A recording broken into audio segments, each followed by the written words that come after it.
Bismillahir Rahmanir Rahim. Chapter 13, Surah Al-Baqarah 2, verses 30 through 34. Lesson from the Quran, by the thinker of the Quran, Ghulam Ahmed Parwez. My dear brothers, today is 25th August 1968, and in our new series of Quranic lessons, we had reached verse 29 of Surah Al-Baqarah. Today, we begin from verse 230. The story of the creation of Adam. The discussion so far has been that God, even before the birth of human beings, indeed before the birth of all living creatures, had already arranged equal means of sustenance for all.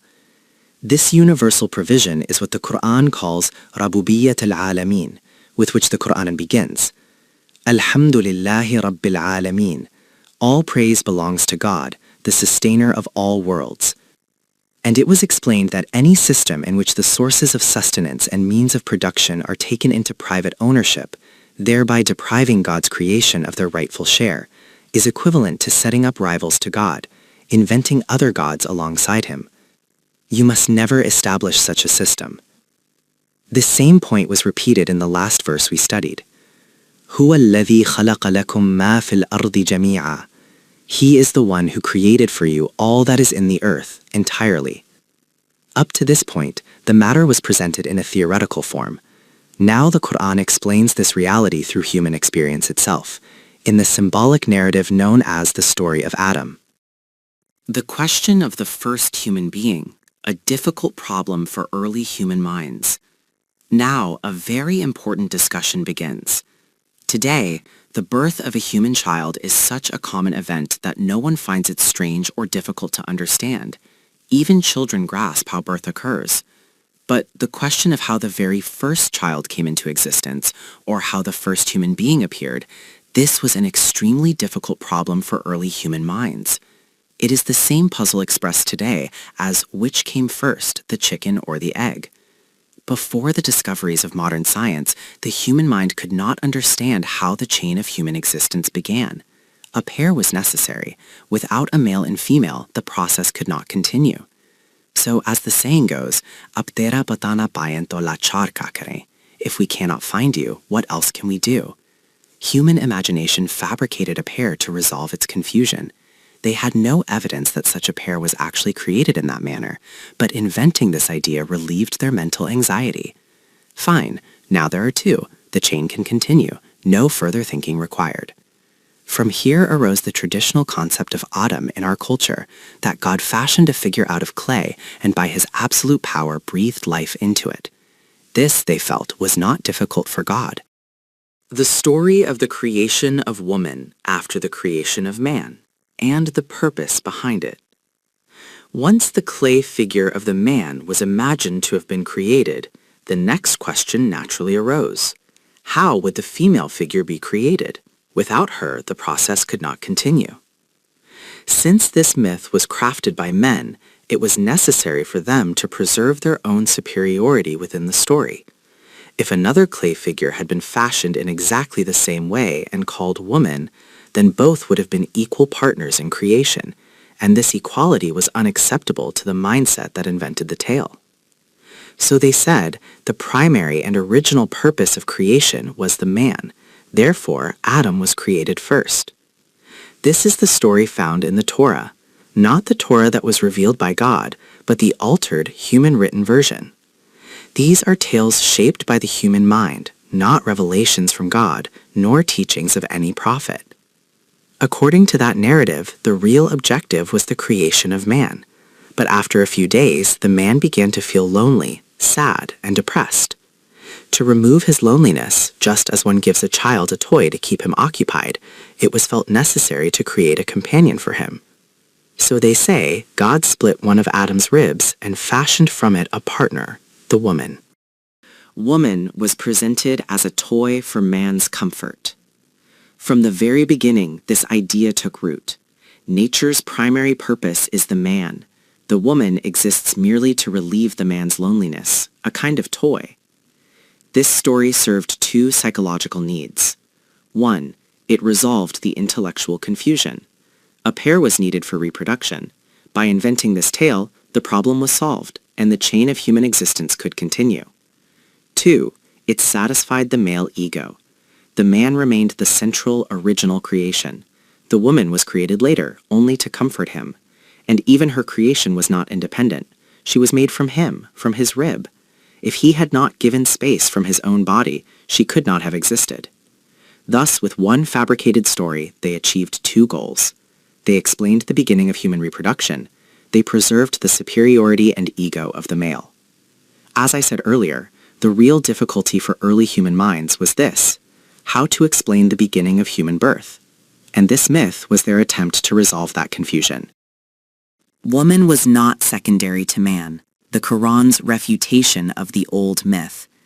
This was the story of Adam's creation from which the traditional narrative in our culture emerged. But the Quran does not say any of this.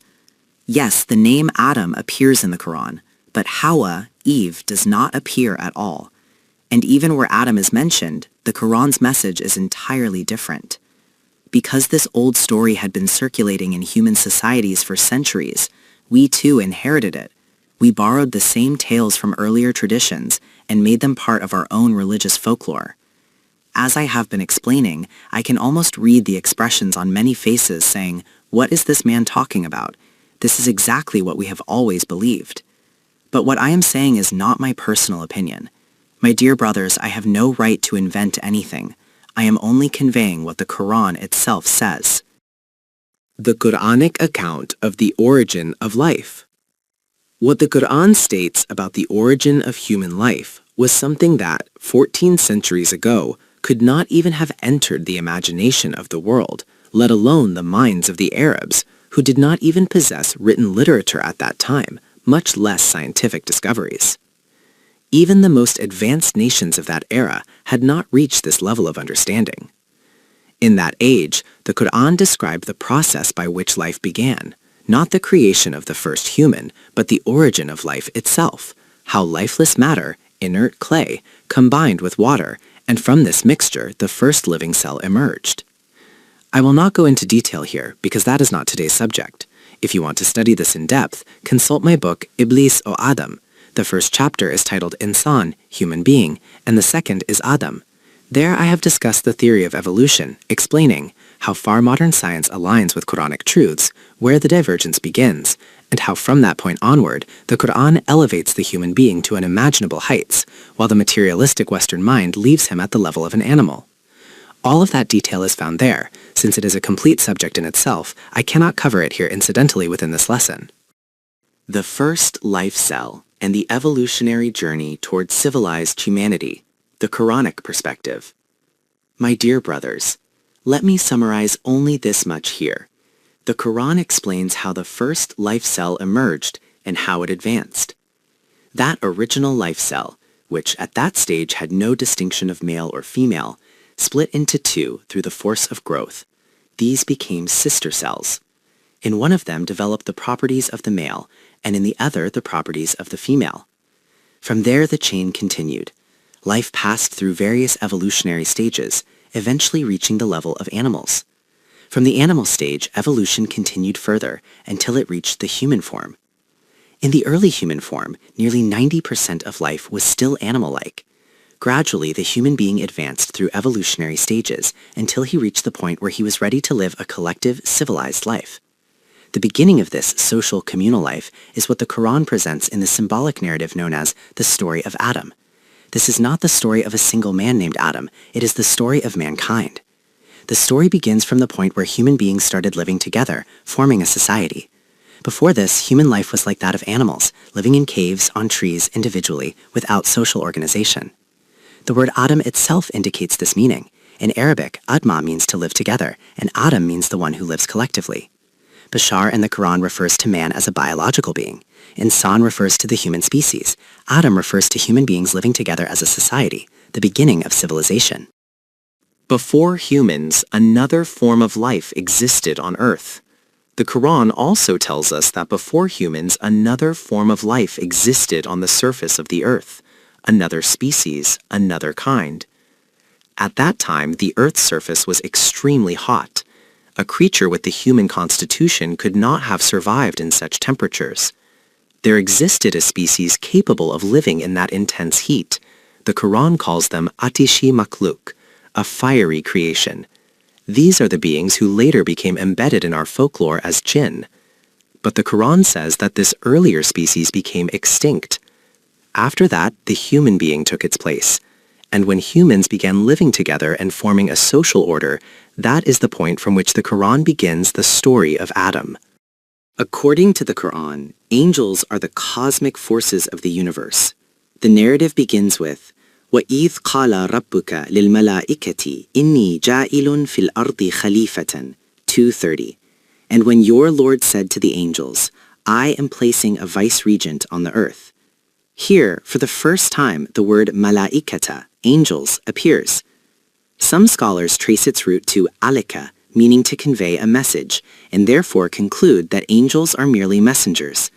But when we study the Quran further, we see that although message conveying is one of their functions, it is only a small part of their role. The Quran presents angels as mudabbirat umur ilahiyya, the administrators of divine affairs, the forces through which God brings his universal schemes into operation. From this perspective, the more accurate root is malika, mulk, dominion, milk, ownership, malik, power, authority, malukiya, sovereignty. All these words revolve around the idea of power. Thus, malaikata are the forces God has created to implement his cosmic program. Their function is to operate exactly according to what they are commanded. The angels of the Quran are the forces of nature. As we proceed through the Quran, more verses will clarify this concept. In the physical world, what we call the forces of nature, the Quran refers to these forces as malaika. These forces operate under the laws God has established. Their defining characteristic is that they possess no free will. They are created to function compulsorily according to divine law. This is a crucial point. For example, the Quran says, وَلِلَّهِ يَسْجُدُ مَا فِي السَّمَوَاتِ وَمَا فِي الْأَرْضِ مِنْ دَابَةٍ وَالْمَلَائِكَةُ. Whatever is in the heavens and the earth, every living creature except humans, and the angels, all submit to God. They obey the divine laws. وَهُمْ لَا يَسْتَكْبِرُونَ. They do not show arrogance. They cannot rebel. They do not possess the capacity to disobey. Then the Quran adds, يَخَافُونَ رَبَّهُم مِّن فَوْقِهِمْ وَيَفْعَلُونَ مَا يُؤْمَرُونَ. They stand in awe of their Lord above them, and they do what they are commanded. This fear is not emotional fear. It is the inevitable compulsion of the laws governing them. They function exactly as they are programmed. Thus, the laws of nature, the forces of nature, the cosmic energies, all of these, operating without choice or will, are referred to by the Quran as malaika. The nature of human psychological forces and their relationship with divine laws. In human life, there is another domain, the domain of psychological forces. Within a human being exist psychological tendencies, inner impulses, and what we call willpowers. These forces do not belong to the external physical world. They belong to the inner life of the human being. What exactly are these forces? In our era, research on this subject has only just begun. This field is what we call psychology. According to it, these forces belong to the unconscious mind, the nafs-i ghair shu'uri. Their true nature is still unknown, which is why psychology has not yet become a complete science. It is still in the stage of exploration. But one thing is certain. Human beings do possess these inner forces and capacities. This inner structure is called the psyche, and on this point there is universal agreement. The Quran also refers to human psychological forces as malaika. From certain verses of the Quran, it appears that these inner forces are also referred to as malaika. For example, إِنَّ الَّذِينَ قَالُوا رَبُّنَا اللَّهُ ثُمَّ اسْتَقَامُوا تَتَنَزَّلُ عَلَيْهِمُ الْمَلَائِكَةُ أَلَّا تَخَافُوا وَلَا تَحْزَنُوا وَأَبْشِرُوا بِالْجَنَّةِ الَّتِي كُنْتُمْ تُوعَدُونَ 41:30. Those who, with full insight, accept this truth, that our only sustainer is God, that there is no other provider before whom one should bow out of fear of losing sustenance. Those who reach this conviction with firm certainty and make it their faith, and then ثُمَّ اسْتَقَامُوا, stand steadfast upon it, such people undergo a profound inner transformation. The Quran says that malaika descend upon them, meaning fear leaves their hearts, grief disappears, the fear complex dissolves, no one can terrorize or intimidate them anymore. Their inner psychological forces align with divine law, strengthening them from within. The Quranic view of abundance in human life, the state of fearlessness and inner paradise. What a profound insight lies in these two Quranic words, fear, khawf, and grief, huzn. On the negative side, the Quran says that these two states disappear. This alone is not enough. It merely neutralizes the negative complexes that previously troubled a person. But the Quran does not stop at neutralization. It moves to the positive side. وَأَبْشِرُوا بِالْجَنَّةِ الَّتِي كُنْتُمْ تُوعَدُونَ. Rejoice in the paradise that you were promised. A paradisiacal state is created within them. And the Quran does not leave this as a vague, mystical, monastic illusion. It gives a clear sign of this inner paradise. نَحْنُ أَوْلِيَاؤُكُمْ فِي الْحَيَاةِ الدُّنْيَا وَفِي الْآخِرَةِ. We are your friends and helpers in this worldly life and in the life to come. These forces, these malaika, become supportive companions in both worlds. One might think this is abstract, theoretical, intangible, but the Quran never leaves matters hanging in abstraction. It gives a clear indicator. وَلَكُمْ فِيهَا مَا تَشْتَهِي أَنفُسُكُمْ وَلَكُمْ فِيهَا مَا تَدَّعُونَ. In it you shall have whatever your souls desire and whatever you ask for. This applies to both, this worldly life and the life to come, whose reality you will see later. In this life too, whatever your inner self truly needs, whatever your being genuinely desires will come to you. Whatever you ask for will appear before you. Otherwise, when your own inner forces do not support you, life becomes like this. Beniyazi se tiri naz otaye kya kya, jo na chaha wo hua, or jo chaha na hua. Me de fez se bas itna gila hemorrhageko, jo na manga wo mila, or jo manga na mila. But paradise is the opposite. وَلَكُمْ فِيهَا مَا تَشْتَهِي أَنفُسُكُمْ وَلَكُمْ فِيهَا مَا تَدَّعُونَ. What you desire will be, and what you ask for will be granted. This is the life of paradise. No fear, no grief. Whatever you desire will occur. Whatever you ask for will be given.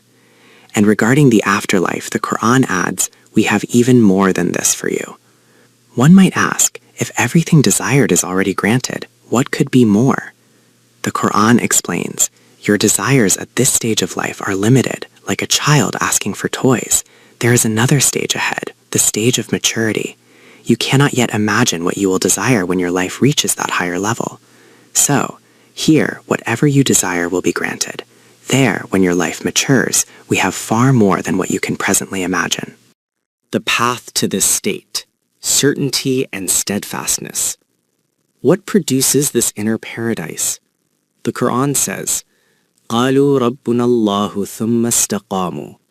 They declare, our sustainer is God, and then they stand firm upon it. A firm conviction, followed by unwavering steadfastness. After that, the Quran says, تَتَنَزَّلُ عَلَيْهِمُ الْمَلَائِكَةُ. Angelic forces descend upon them, meaning their inner psychological forces align with divine law, empowering them, strengthening them, and transforming their entire being. How angels influence human life, the Quranic explanation. What do these malaika actually do? What happens through the descent of angels? Up to this point, we have seen only this much. Fear disappears, grief disappears. But my dear brothers, remember this. A human being is destroyed not by external dangers, but by the weaknesses within himself. He dies at the hands of his own psychological complexes. You may arrange 1,000 forms of external protection, but if fear has settled inside a person's heart, he will still not be able to sleep. What are these inner forces? Those negative impulses which the Quran calls iblisi wasawis, satanic whisperings, are also psychological complexes. The forces of malaika remove these complexes and give a person a balanced personality. The Quran refers to these as inner psychological forces. What do they actually do? Let me explain. Imagine the battlefield of the early days of Islam. The soldiers are the noble companions, radiyallahu anhum, and the commander is the messenger of God himself. Think about their psychological state. In battle, weapons and armor matter, but the most decisive factor is something else: the soldier's ability to remain firm, unshaken, steadfast. No weapon can give this. No cannon can give this. This is an internal transformation, an inner strength. Only the angelic forces can produce this firmness. The Battle of Badr, a practical demonstration of how angels work. In the Battle of Badr, the Quran describes this inner reinforcement. إِذْ يُوحِي رَبُّكَ إِلَى الْمَلَائِكَةِ أَنِّي مَعَكُمْ 8:12. When your Lord revealed to the angels, I am with you, meaning go forth, a great task is assigned to you. Do not fear, we are with you. When these believers act according to our law and purpose, it becomes our responsibility to support them. And what is that task? فَثَبِّتُوا الَّذِينَ آمَنُوا 8:12. Go and create firmness in the hearts of those who believe. This is what angels do. They strengthen the inner resolve of the believers. They create steadfastness, courage, unshakable determination. And when such firmness arises within the believers, the result is سَأُلْقِي فِي قُلُوبِ الَّذِينَ كَفَرُوا الرُّعْبَ 8:12. I will cast terror into the hearts of those who deny. The opposing forces become overwhelmed with fear and flee the battlefield. Can angels be seen? What are angels and what do they do? Let me continue explaining, incidentally, what angels, malaika, are and what they actually do. The same point appears in Surah At-Tawbah. What happened through the descent of angels? The Quran says, "We sent down armies which you could not see, and we punished those who denied. Such is the recompense of the rejectors." These unseen forces descended, but what did they do? Did they seize swords from the hands of the believers? Did they fire cannons themselves? Did they shoot arrows on their own? No. These are things you yourselves could do. The Quran mentions something else. Anzalallahu sakinatahu. God sent down his tranquility. These angelic forces produced inner calm in your hearts. No weapon can do this. No law can do this. This inner tranquility, this state of composure and confidence, is the real secret of victory and defeat. Whether in personal life, collective life, worldly affairs, or the battlefield, the one who possesses inner composure, peace of heart, and balanced personality is the one whose mind remains steady, whose feet remain firm, and who ultimately succeeds. The 1965 War, and how real courage was turned into myth. My dear brothers, again, I cannot move forward without touching this point, even though it arises only incidentally from the discussion of angels. In the 1965 War, our brave and honorable soldiers, the pride of this nation, defended our land, our wealth, our honor, and our dignity. Their victory depended on steadfastness and inner strength. With unwavering resolve and calm hearts, they stood like a wall of steel and performed feats that were truly astonishing. But we, a nation lost in myths, instead of giving full credit to those heroic soldiers who shed their blood to protect our future, attributed their achievements to imaginary stories. Green-clad figures were seen. White-horsed warriors appeared. I will not go into detail, but let me say this much. People claimed that heavenly armies descended, that angels came, and that they were seen with their own eyes, green robes, white horses, and so on. This is our assumption that angels descended, and from this assumption the stories spread that they were seen. But the Quran gives us a certain unquestionable example of the descent of angels upon the Messenger of God sallallahu alaihi wasallam and the community of believers. There is no doubt about that. It is not speculation, it is certainty. The eyes that witnessed this were the eyes of the Prophet sallallahu alaihi wasallam and the noble companions radiyallahu anhum. Upon them the angels descended. And God himself says, Lam chanauha 9:26, you cannot see them. Yet here we claim we saw them at Ravi Bridge with our own eyes. Let me say only this much. We accept the testimony of God, His Messenger sallallahu alaihi wasallam, and the companions, and God Himself says, Lam taroha, 9:26, they cannot be seen. Psychological forces cannot be seen. We sacrifice the credit of our soldiers and hid it behind the veil of spiritual legends. My dear brothers, the effects of these angelic forces can be felt. The Quran itself describes their effect. أنزل الله سكينته على رسوله وعلى المؤمنين. God sent down His tranquility upon His messenger and upon the believers. This inner peace, this calmness of heart can indeed be felt. But lam tarawha, you could not see them. This is the miracle of the Quran, my dear brothers. Let me add something here incidentally. In our society, all greatness, all sanctity, all spiritual prestige had been confined to the mihrab, the minbar, and the domains of tariqat and shariat. These groups had monopolized every form of honor and sacredness. No one else was allowed a share. But destiny opened a strange door for us. Those who truly deserved honor, those about whom God says that their death should not even be called death, suddenly appeared before us in a battlefield, and we saw with our own eyes how worthy they were of respect. Those who never had the courage to go and congratulate these soldiers became frightened. Why?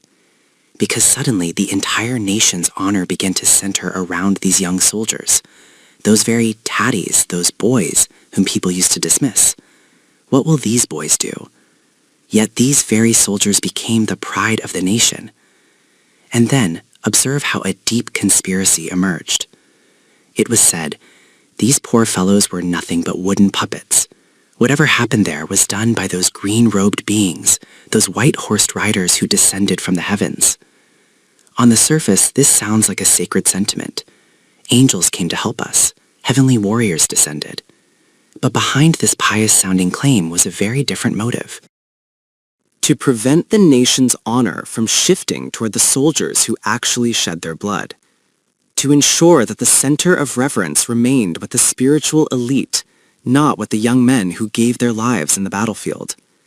To make sure people believed this kind of work, victory, miracles, divine help, belongs only to the spiritual class, not to ordinary soldiers. Thus, the real heroes were pushed aside, their sacrifices buried under legends, and the credit handed over to imaginary figures in green robes and white horses. The deep conspiracy against the true mujahideen of Islam. My dear brothers, this conspiracy is not new. It is very old. You know where the annual festivals of Pir Gorshah and Chengar Shah are held. You have seen flags fluttering over their shrines, the sheets being offered, the drums beating, and preparations beginning months in advance. But I doubt if there is even a single Muslim who knows the date of the martyrdom of Khalid ibn al-Walid. Even after straining their memory, very few could tell you where the grave of Sa'd ibn Abi Waqqas is located. Ask around, even ask a CSP candidate and see what happens. Do you see what has been done? The narrative has been shifted so completely that Islam is said to have spread because of these shrine figures. Their flags are planted everywhere, but the true mujahideen, the real heroes, are nowhere mentioned. This is how the attention of the nation has been diverted. I was saying, people claim I saw these things with my own eyes. So apparently their eyes were sharper than the eyes of the Messenger sallallahu alaihi wasallam, and more far-sighted than the eyes of the noble companions radiyallahu anhum. About those very angels, God says, Lam taroha, you cannot see them. But people reply, back then spectacles hadn't been invented. Now we have glasses and binoculars. We can see everything. Angels are the cosmic forces that execute God's program in both the visible and invisible realms. We were discussing angels, my dear brothers.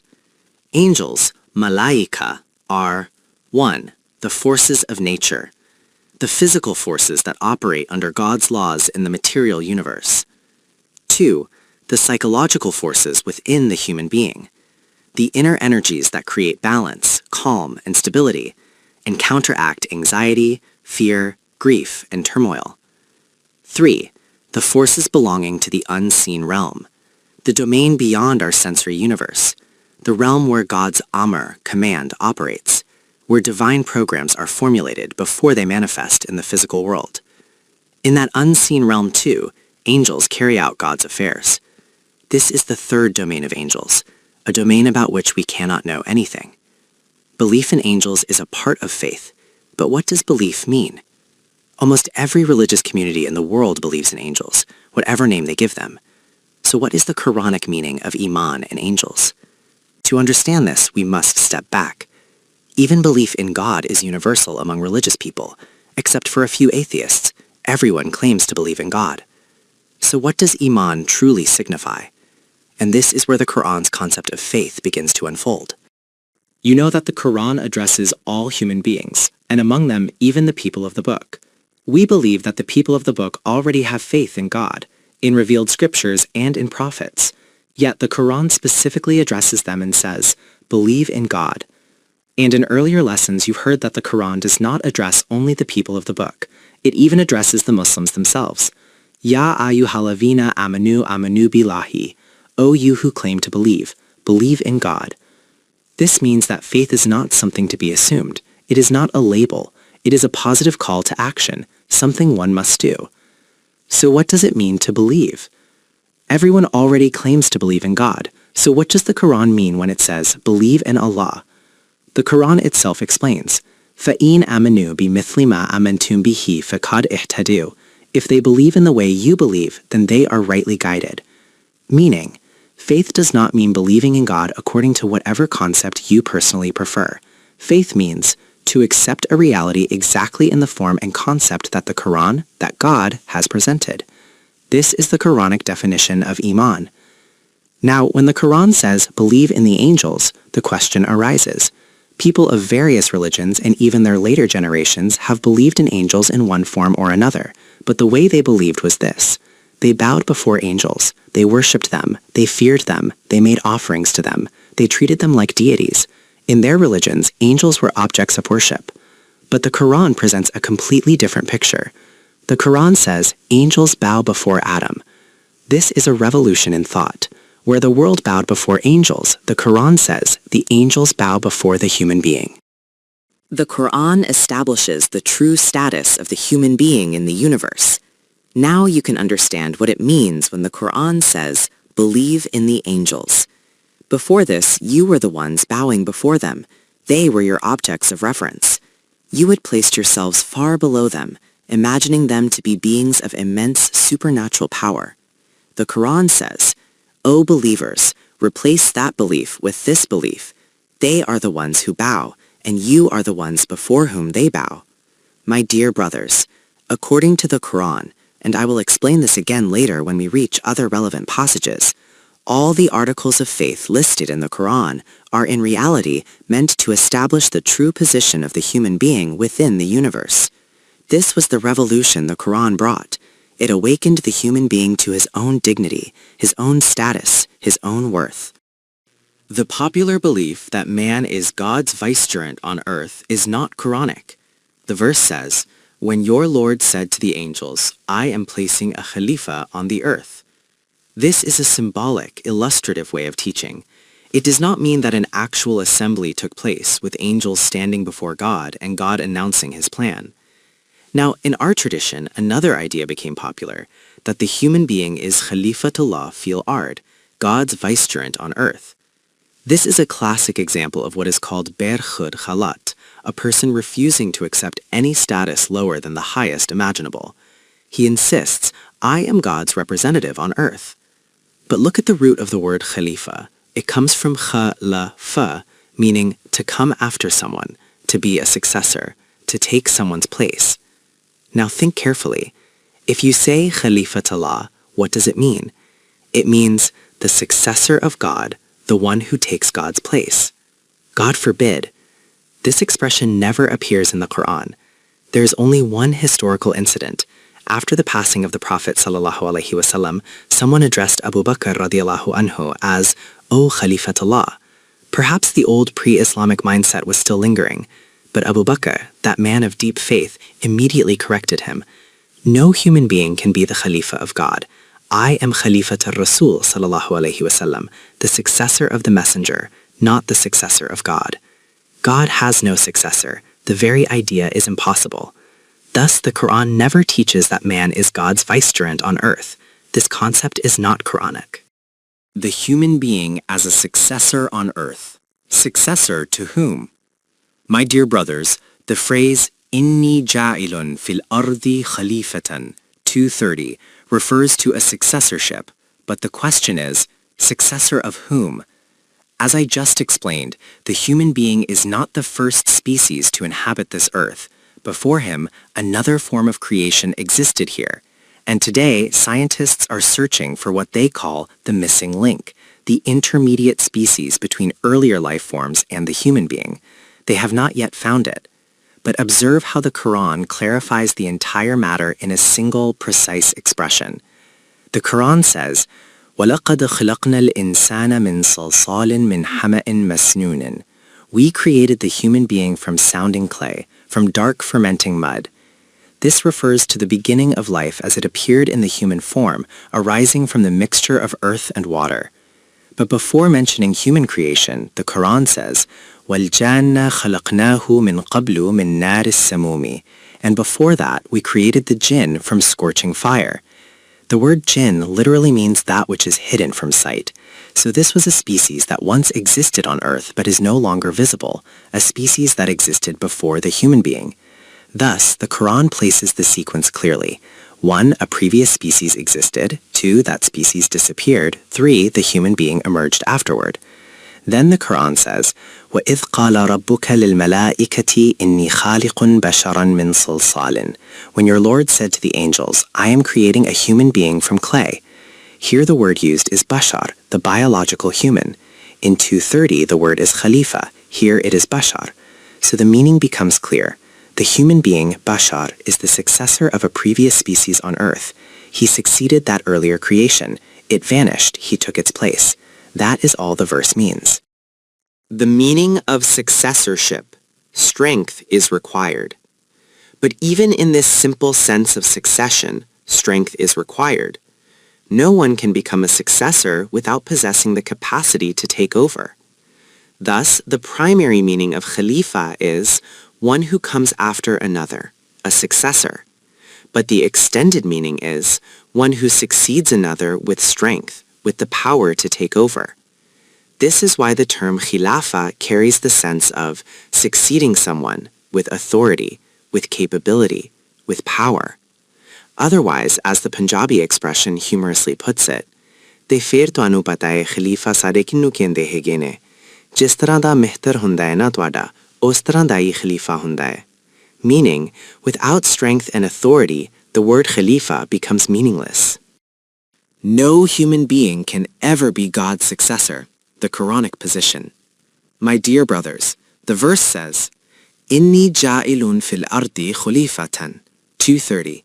I am placing a khalifa on the earth. As I explained earlier, whenever the Quran uses the word khilafa or istiklaf fil ard, it means to succeed a previous nation or species with authority, with strength, with the capacity to govern. Without this strength, there is no real succession. So 2 points emerge. 1, God is creating a successor to a previous species. 2, this successor will possess power and capability. Now comes the remarkable part. Up to that point, all forms of creation, whether the angels above or the animals on earth, had no free will. None of them could act according to personal choice. They operated entirely under the laws for which they were created, submitting completely to those laws. The result? No turmoil, no disorder, no corruption, no bloodshed, no conflict. The Quran states this clearly. The angel's concern, a dramatic, symbolic presentation. What a beautiful, dramatic way the Quran presents the next scene. It is as if, in the eyes of the angels, this new creature of clay carried within it sparks of fire and drops of blood, as if they sensed something dangerous beneath the surface. This is the Quran's artistic, illustrative style. They saw a new kind of being emerging, a being unlike the angels, unlike the animals, unlike the plants and minerals. Corruption and bloodshed arise only when a creature rebels against divine law. As long as one follows the law, no disorder appears. The Quran conveys this idea in a profoundly subtle way. This new being would not, like the angels or the rest of creation, move automatically in obedience to divine law. He would possess the capacity to disobey, the ability to choose. The innocent perception of the angels sensed this potential. This is a symbolic way of expressing the idea. The purpose is to show that the human being carries within him the possibility of both good and evil. So when the angels perceived this, they said, Ataj'ala fiha man yufsidu fiha wa yasfiku dima'a. 2:30. Will you place on earth one who will spread corruption and shed blood? They were essentially saying, Lord, what kind of successor is this? When we look at his potential, it seems he will shake the earth with turmoil and violence. Now observe the contrast they present. Why create a new being at all? They say, وَنَجْعَلُ بِحَمْدِكَ وَنُقَدِّسُ لَكَ.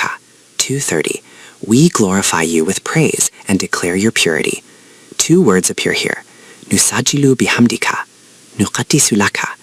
In most translations you will find, we glorify you, we declare your holiness. My dear brothers, when you hear the words, we glorify you, we declare your purity, does anything strike your mind or touch your heart? Does it mean, God forbid, that God has created beings whose only job is to stand around him reciting praises all day? Your Excellency, Your Majesty, Mashallah, be alert, be respectful. Mi nasazad khudaira. Such a notion does not befit God. God is far above needing any creature to verify him, praise him, or flatter him. He does not require anyone's compliments. Now let us examine the Quranic expression, Nusabihu bihamdika, 2:30. The root is sabih, sabh, from which tasbih comes. What does sabh actually mean? It is used for the gallop of a horse when it runs with all four legs stretched out in full power, achieving maximum speed. It is used for a swimmer's stroke when he pushes the water with full force to propel himself forward. This is sabh, to move with full energy, full effort, full exertion. In the story of Prophet Yunus, Jonah, the Quran says, Al-Musabbihin, 37:143, if he had not been among the Musabbihin. This does not mean he used to recite tasbih verbally. It means he was one who exerted himself fully in fulfilling God's program. Among the Arabs, the word was used to describe someone who throws his entire strength into achieving a task. So when the Quran says, وَنَحْنُ نُسَبِّحُ بِحَمْدِكَ, it means, we are the forces that tirelessly work with all our strength to make your program a reality, a program worthy of praise. They are constantly active, constantly striving, constantly implementing the divine plan with the full capacity God has given them. The meaning of nuqaddisu laka, to go as far as possible in pursuing the divine program. The next phrase is nuqaddisu laka. We usually translate quds as purity, but its root, qaddasa, means to go far, to move away, to rise above impurities, to reach distant limits. Its primary meaning is to go far, far ahead. So the angels say, we use all our capacities to advance your program, and in doing so, we go as far as we possibly can, reaching the farthest limits of our potential. This is why angels are described as having wings, not literal wings, but symbolic of their ability to move swiftly and powerfully in carrying out divine commands. The angels plead to God when the human world was about to be created. After this, the Quran presents a profoundly beautiful scene. It is as if the angels say, please tell us, Lord, what shortcoming remains that we have not fulfilled? Is there any service we have neglected? Why is there a need for another creature when we are already here, faithfully carrying out every task? What an exquisite style the Quran uses, my dear brothers. The angel's concern appears entirely natural. If a loyal servant who performs all duties with devotion hears his master say, I am bringing someone else, his immediate reaction would be, why, sir? Have I failed in some duty? Was there any deficiency in my service? This is the tone captured in وَنَحْنُ نُسَبِّحُ بِحَمْدِكَ وَنُقَدِّسُ لَكَ, 2:30. We exert ourselves fully in carrying out your program, and we go as far as our capacities allow. God's response to the angel's concern. The reply comes, Inni a'lamu ma la ta'lamun. I know what you do not know. Meaning, you have committed no error. There is no deficiency in your service. The issue is simply this. Your knowledge extends only as far as the domain we have assigned to you. Our program goes beyond that, into realms you have not yet seen. The angels are told, you are absolutely right within the limits of your sphere.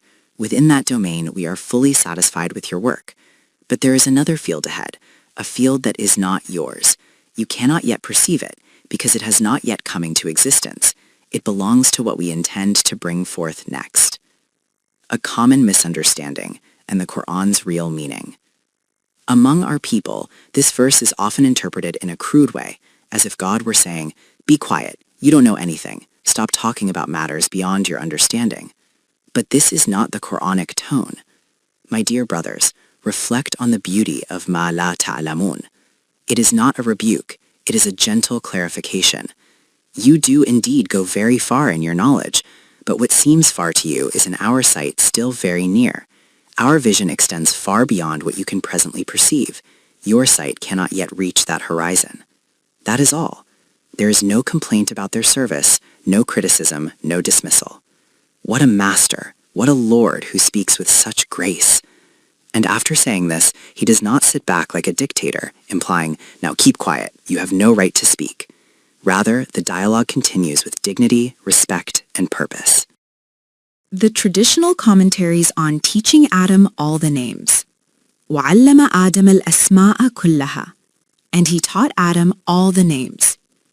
Now, the greatest distinction of the human being begins to appear.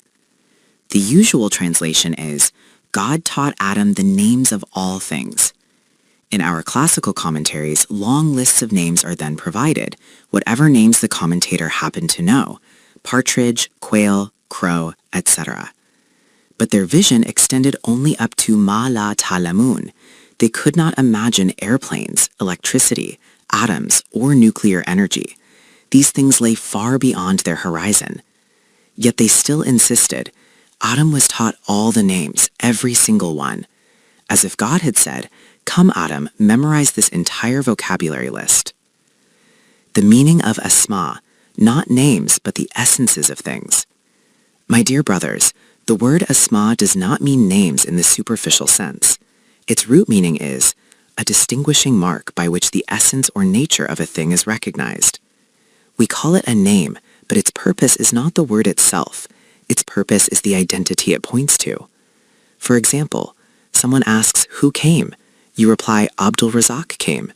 You are not thinking of the literal meaning of the word Abdul Razak, Abd meaning servant, Razak meaning provider. You are thinking of the person you know. Thus, wherever the Quran uses the word ism, the real meaning is musamma, the thing itself, its nature, its identity, its essence. When someone says, I know Abdul Razak, he does not mean he knows the dictionary meaning of the name. He means, I know the person, I recognize him, I understand him. What was taught to Adam? The knowledge of the nature of things. Now the meaning becomes clear. Before the human being, whatever forms of creation existed, their essences, properties, qualities, and laws of behavior were not known to any creature. But the Quran says, this knowledge was placed inside the human being. The ability to analyze, classify, understand, discover, identify the nature of things, grasp their properties, uncover their laws. This was the unique gift given to Adam. This is why God said to the angels, Ma la ta'lamun. You do not know what he will know. Your knowledge is limited. His potential is far greater. The true status of Adam, mastering the material universe through knowledge. Observe that the Quran speaks only of knowledge here. It says, وَعَلَّمَ آدَمَ الْأَسْمَاءَ كُلَّهَا. And he taught Adam the essences of all things. This verse reveals the vastness of human knowledge, and this is the very basis of human dignity. Reflect on the word kullaha, all of them. What an immense concept. Even in any single era, my dear brothers, the greatest scientist cannot claim, we have discovered all there is to know. This universe is so immeasurably vast that even a mind like Newton said, "We are like children playing on the seashore, picking up a few shells while the great ocean of truth lies undiscovered before us." And astronomers like Atkin say, "We have learned much, but in science, the final word must be left for the last human being." Yet the Quran declares, وَعَلَّمَ آدَمَ الْأَسْمَاءَ كُلَّهَا. He taught Adam all the essences. This knowledge would be meaningless if the human being had no opportunity to apply it. Therefore, it becomes clear that vast new fields still lie ahead for humanity. My dear brothers, until the human being has explored all of this, until he has mastered the full spectrum of the universe, the story of Adam will not be complete. Otherwise, God's creation would become purposeless, and that is impossible. The first revelation of the status of Adam. This is the first unveiling of the true status of the human being. What is the status of Adam? As the human being continues to acquire knowledge of the forces of nature, and knowledge has two aspects. One, what is this thing? Two, under which law does it operate?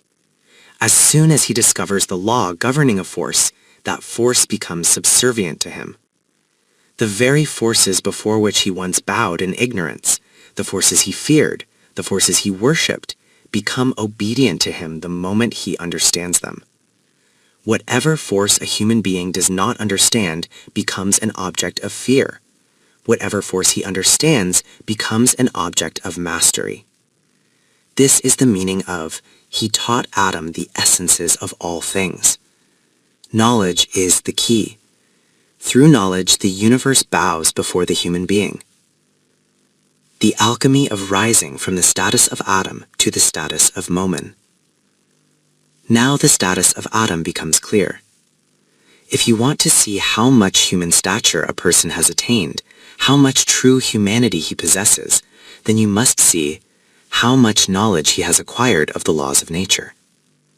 To the extent that the Quranic principle of Allama al-Asma, understanding the essences and laws of things, manifests within him, to that extent he becomes a true son of Adam, Adami da Putter in the fullest sense. But this is only the status of Adam. My dear brothers, the status of a Momin lies far beyond this. Not every human is a Momin. The status of Adam is merely to understand the forces of nature and to harness them. The status of a Momin is to harness these forces and then use them according to the permanent values given by God for the universal nourishment and uplift of humanity. But think for a moment. How can someone use these forces for God's values when he has not even mastered them? A person cannot become a Momin until he first becomes an Adam. Only a human being can become a Momin. One who has not attained the status of Adam can never reach the status of a Momin. This is exactly what Dr. Muhammad Iqbal expressed so powerfully. Ba Adame narisidi khuda chemi jui. Javednama Safha 220. You have not yet become a man. What are you doing searching for God? Or in Punjabi, Tum te bande da puttar nahi hai je baniya, te rab labda phirna hai. What a profound truth. To become a Momin, one must become an Adam. A nation or an individual that has not reached the status of Adam cannot even dream of reaching the status of a Momin. The three categories of humanity. Now, three categories stand before us, my dear brothers. The category of the Momin, one who has attained the status of Adam, one who has mastered the forces of nature to the fullest extent possible in his era, and then uses those forces according to God's permanent values for the universal nourishment, rububiyat, of humanity. This is the highest category. The category of the Adam, but not yet a Momin, one who has mastered the forces of nature, but uses them only for personal gain, personal benefit, personal interests. He has reached the status of Adam, but he has not yet become a Momin. The lowest category, those who have not even reached the status of Adam, those who have neither mastered the forces of nature, nor acquired the knowledge required to do so. They have not even reached the status of Adam, so how can they ever reach the status of a Momin? And this, my dear brothers, is the category we fall into. We speak of spirituality, closeness to God, finding God, but the truth is, one who has not attained the status of Adam cannot even imagine the status of a moment. How we have worn out the great Quranic term, Subhanallah. Observe, my dear brothers, how the one who possesses limitless power still speaks with such law, order, and principle. He says, In kuntum sadiqeen, if you are truthful. The angels respond, Qalu subhanaka. They said, Glory be to you. This word subhanaka appears here, but look at what we have done to this term. Subhanallah has become a worn-out expression on our tongues, a phrase repeated without thought, stripped of its depth and majesty. Iqbal was right when he said, nations that turn their living concepts into dead, worn-out formulas can never be revived by those dead formulas.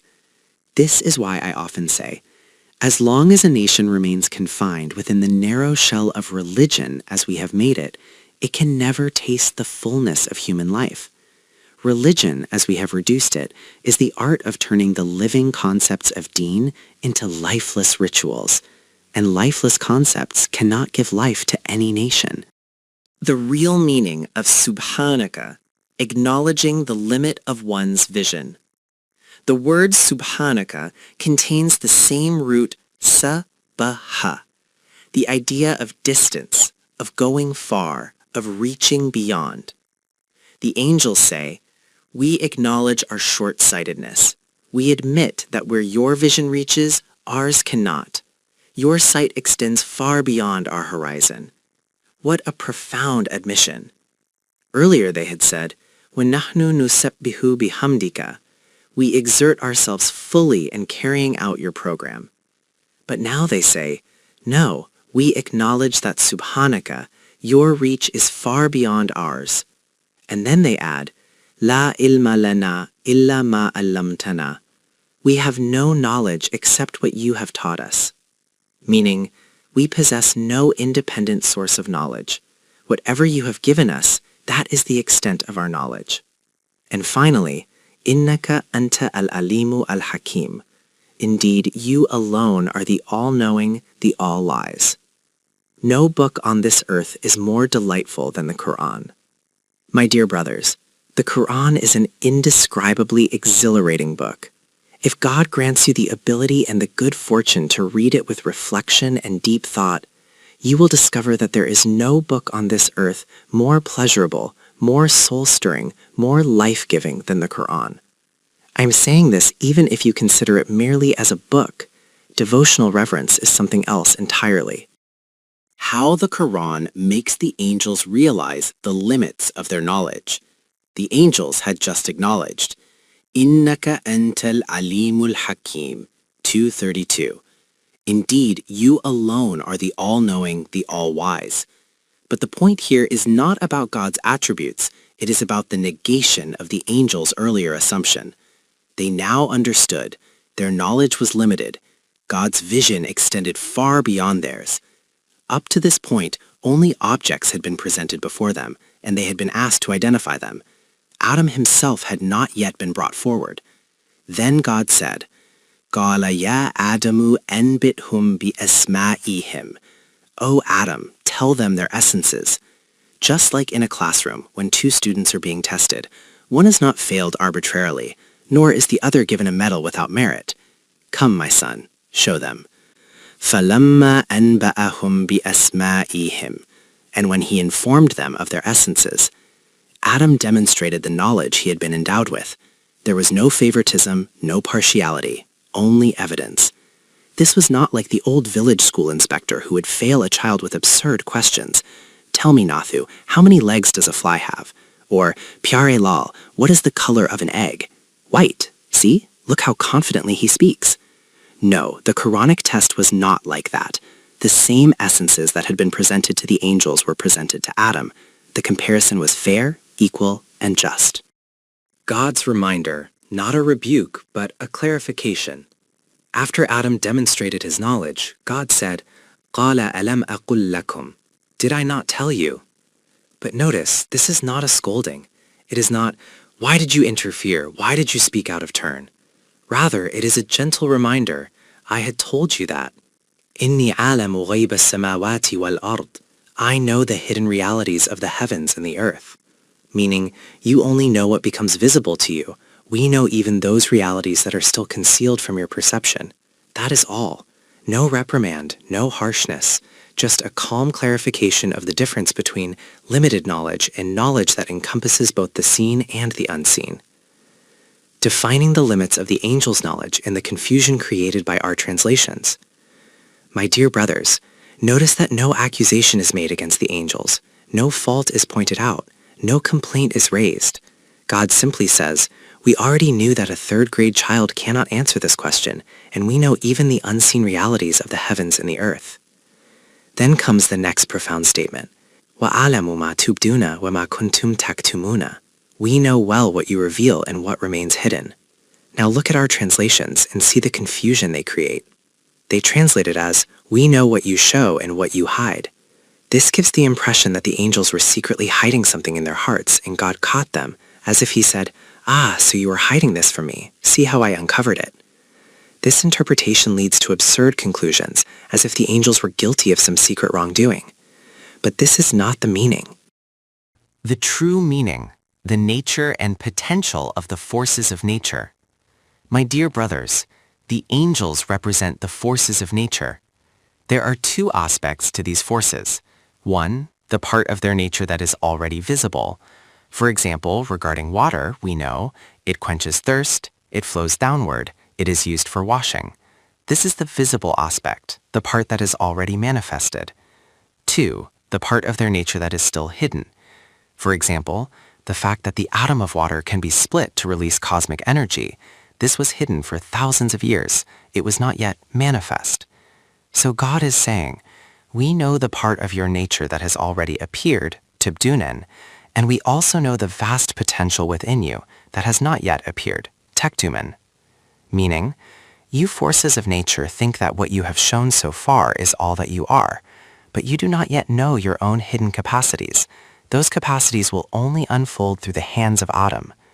This is why the human being is being created, because without the human intellect, the hidden powers of nature can never manifest.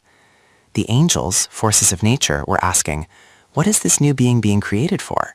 God answers, he is being created for you, because without him, your latent powers will never come forth. The moment of recognition, the forces of nature bow before Adam. Then comes the decisive moment. وَإِذْ قُلْنَا لِلْمَلَائِكَةِ اسْجُدُوا لِآدَمَ فَسَجَدُوا. And when we said to the angels, bow before Adam, they bowed. The status of Adam now stands fully revealed. The forces of nature bow before him, not as an act of worship, but as an acknowledgement. You deserve this position. We will now operate according to your command, because through your intellect, our hidden powers will continue to unfold. This is the meaning of the angel's prostration. The forces of nature become subservient to human knowledge. They obey him because he alone can unlock their potential. The meaning and result of prostration before the divine laws. My dear brothers, observe what prostration actually accomplishes. When the angels prostrated before Adam, their latent powers began to unfold. Their hidden potentials came into manifestation. But the God-forgetful human being misunderstood this. He assumed that Adam must never bow before anyone. He said, do not prostrate. But what happens when you refuse to prostrate? The Quran has already told you, kuntum taktumun, the capacities that lie hidden within you never come forth. By refusing, you diminish only yourself. The angels prostrated before Adam and their hidden powers blossomed. Likewise, when the human being prostrates before the higher reality, the one we call God, his own latent powers begin to unfold. Otherwise, they remain buried, unrealized, dormant. So, my dear brothers, the meaning of this prostration is not inferiority, not humiliation, not degradation. Its meaning is, whatever latent powers you possess will manifest, and your status will rise higher than before. I have written elsewhere, if the one who prostrates does not rise from his prostration at a higher level than before, then his prostration was no prostration at all. There must be a difference between the station before prostration and the station after rising from it. Without prostration, there can be no unfolding of potential, no elevation of rank. why we obey the laws of nature, and how they become subservient. My dear brothers, we obey the laws of nature. Why? Because by obeying them, we conquer them. When we act in accordance with these laws, they become subservient to us. And not only the laws of nature. As the story of Adam continues, we will see that even within the human being's inner life, God has placed laws. To bow before these laws is to prostrate before God. The angel's prostration does not mean that some winged beings physically placed their heads on the ground before a clay statue of Adam. This is not the Quranic idea. Prostration means to align oneself with the divine laws, to mold oneself according to the divine will. To prostrate before God means to submit one's will to the laws of God. When you submit to these laws, your ma tubdun, the powers already visible, remain active, and your wa ma kuntum taktumun, the hidden potentials, also begin to emerge. Thus, your full stature unfolds. The trial of Iblis in the divine court and 1,000 years of misinterpretation. The Quran says, فَسَجَدُوا, they all bowed. إِلَّا إِبْلِيسَ, except Iblis.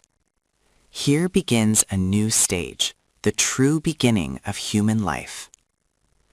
My dear brothers, let me take a few more minutes so the subject does not remain incomplete.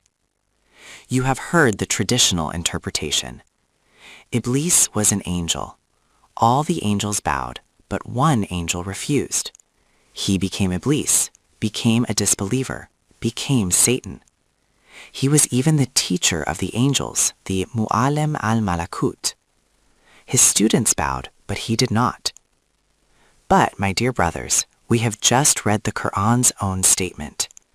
وَهُمْ لَا يَسْتَكْبِرُونَ, they do not show arrogance. وَيَفْعَلُونَ مَا يُؤْمَرُونَ, they do exactly what they are commanded.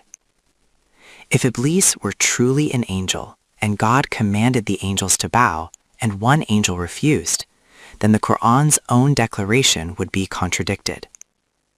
Yet for 1,000 years our commentaries have repeated, he was an angel who disobeyed. This is not correct.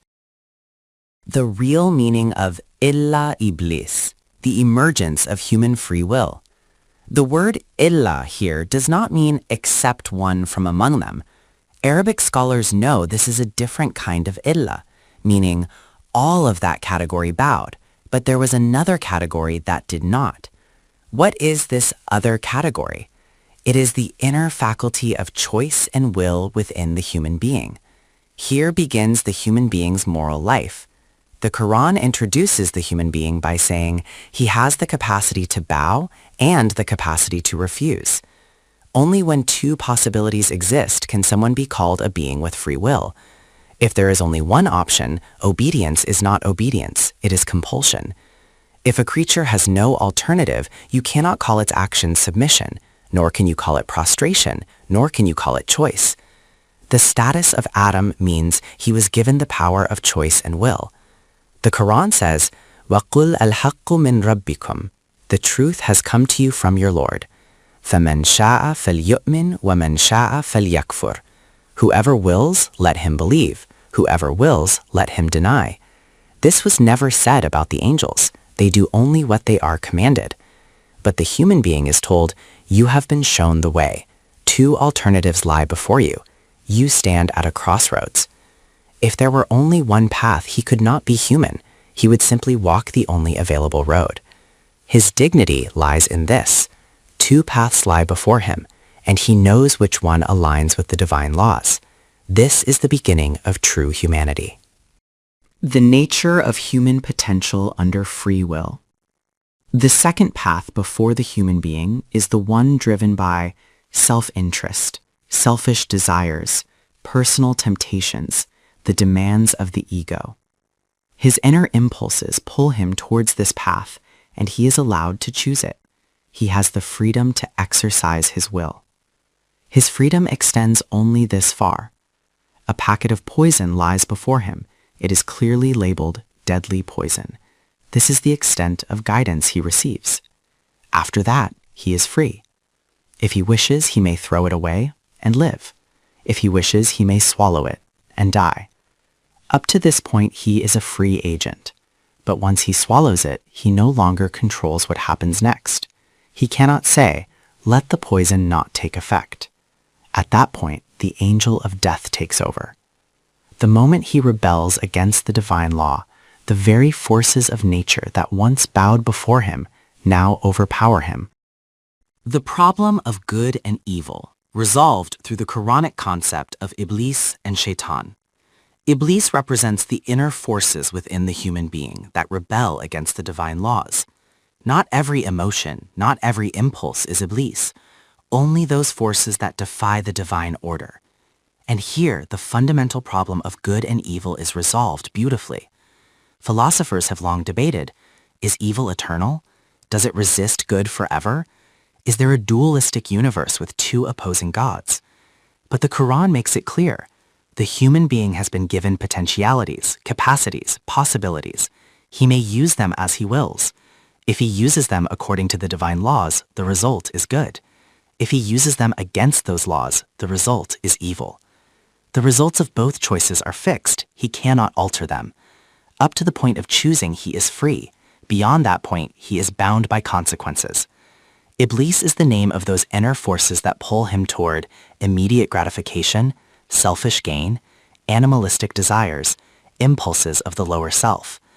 These forces are called shaitaniya, or Iblis, and the Quran reveals a remarkable truth.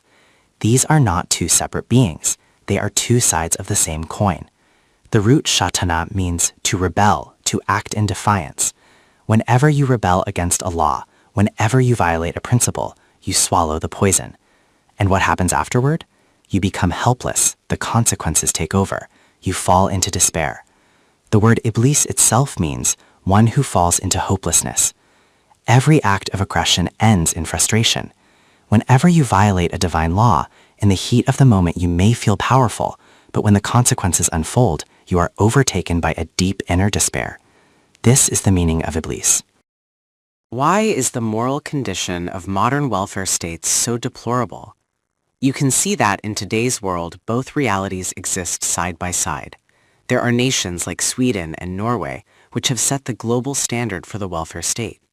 In these countries, not a single human need is left unmet. They have created extraordinary systems of social security and public welfare. But they have ignored the divine values that govern human life. And what is the result of ignoring those values? Go and see for yourself. You will not find any real concept of morality there. Life is being lived purely on an animalistic level. All right, you may say, let them rebel if they want to. But, my dear brothers, rebellion is only the beginning. That is shaitaniya. Its end is iblisiyat, despair. And where does despair appear most intensely today? In these very welfare states, Sweden, Norway, and others like them.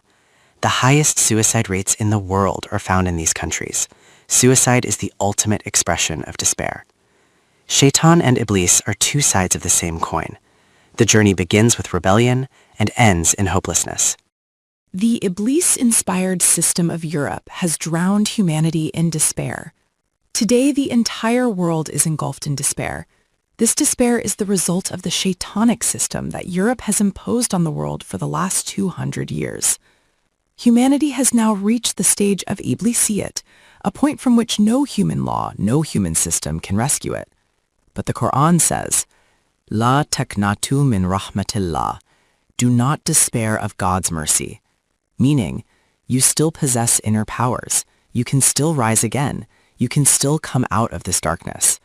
Is there any assurance that you can rise again? Yes, because those latent powers are still within you. Ahead in the narrative, Iblis will appear, and there will be profound dialogues between Iblis and God, between Iblis and Adam. These dialogues will reveal the entire psychology of rebellion and despair. Iblis's request before God and how it was granted. When Iblis said, "You have given me such powers, then grant me respite until the day of resurrection. Do not let it happen that when I seize the jugular vein of this creature, you immediately crush my throat." God replied, "Very well, we are not harsh. As long as Adam's progeny lives, you too will have your reprieve. Then Iblis said, Now you will see what I will do to this beloved creation of yours. Watch how I ruin them. A Quranic point will come later, and I will explain it when we reach it. Iblis said, I will put a khabi on them and make them dance to my pole. You know what khabi is, don't you? It is not a bridle. A bridle still preserves a little dignity for the animal. Khabi is that rough rope looped around the muzzle of a buffalo or bull, which village boys pull mercilessly. It drags the animal without honor. This is the image the Quran evokes. The straight path given by the Quran will not let a true believer go astray. Iblis said, Excellent. Now the real game begins. Watch how I put this khabi on your creature and drag him wherever I want. But the Quran responds, You may do what you can, but over our sincere servants you will have no authority. These are the believers, the forces through whom good ultimately overpowers evil. Whenever a society reaches the peak of Iblisiyat, a point where human effort alone cannot rescue it, only divine guidance can lift it out. When that guidance comes, the human being becomes Abdullah, a servant aligned with God's laws. And once he becomes God's servant, even if all the forces of nature bow before him, Iblis can no longer dominate him. This is the meaning of Illa Iblisa aba wastakbara wa kana minal kafirin. Except Iblis, he refused, he acted arrogantly, and became one of the deniers. We will explore this further in the next session. The lesson ends here. ربنا تقبل منا إنك أنت السميع العليم.